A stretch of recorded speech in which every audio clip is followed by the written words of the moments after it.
Bakit mas satisfying kainin ang crispy chicken ng KFC?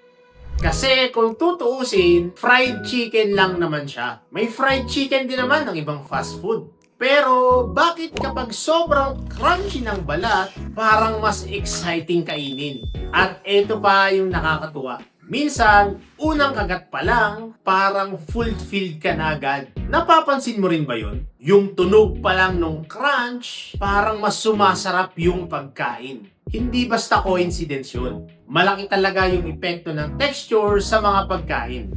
Kapag may crunch, mas ramdam mo yung excitement habang kumakain ka. Mas satisfying din sa pakiramdam.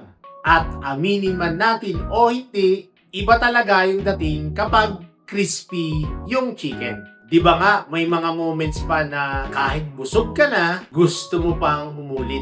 At dun mo makikita kung bakit sobrang lakas ng crispy chicken ng KFC sa mga tao. Hindi lang lasa yung nagiging memorable, pati na rin yung experience habang kinakain mo ito. Minsan, hindi mo napapansin pero mas tumatatak yung pagkain kapag mas marami kang nararamdaman habang kumakain. Kaya sobrang iconic ng KFC sa maraming tao. Hindi lang dahil sa recipe, kundi dahil sa unang feeling nung crunchy bite.